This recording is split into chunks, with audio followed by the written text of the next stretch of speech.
আলহামদুলিল্লাহ কিছুটা আজকে ভালো লাগতেছে, তাই একটু মন চাইতেছে যে কিছু একটা করি, মানে ভর্তা জাতীয় কিছু একটা করি খাবো, এটা চিন্তা করলাম। আসসালামু আলাইকুম।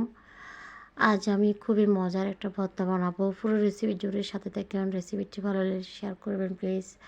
সবাই একটু ভিডিওটা দেখবেন। আপনারা ভিডিওটা দেখলে আমার কাছে অনেক ভালো লাগবে। অসুস্থ সুস্থ অসুস্থর মধ্যে সবসময় ভিডিও করে যাই শুধুমাত্র আপনাদের জন্য। একটু আপনাদের ভালোবাসা পাওয়ার আশায়, আপনারা ভালোবাসা দিবেন এই আশায়। যাই হোক, আমি আসলে সবাইকে আমি রিকোয়েস্ট করবো পুরো সবার ভিডিওগুলো দেখবেন।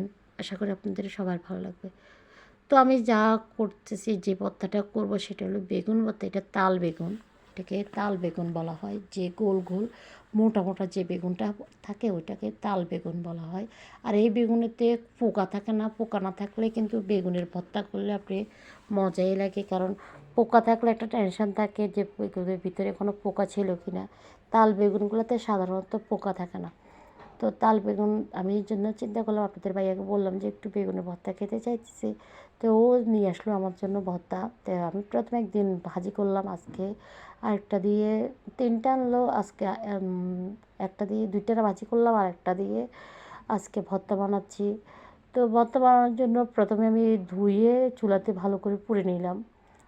আপনারা চাইলে অন্যভাবেও করা যায়, কিন্তু আমি আজকে যেভাবে দেখাইলাম, তো মানে আমার মন যেভাবে চাইছে সেভাবে করলাম। আমার মূলত কথা হচ্ছে সেটা।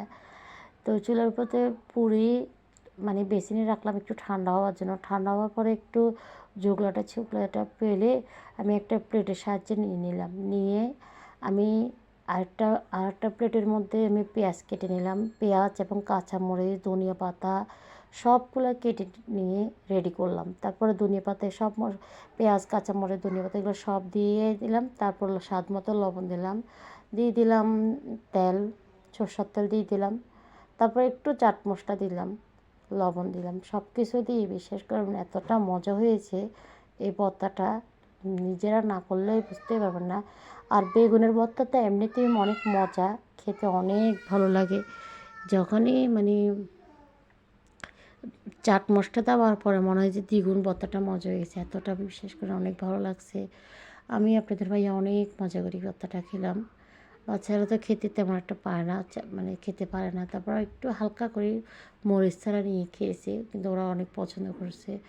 তারপর আমি এখানে একটু ডালের মানে এটা শুটকির ডাল বোনা করতেছি। তো অনেক মজা, মসুর ডাল দিয়ে একদম সিম্পলভাবে, মানে যত তাড়াতাড়ি রান্নাটা হয়ে যায় সিম্পল রান্নাগুলো করি আজকে দেখাচ্ছি আমি।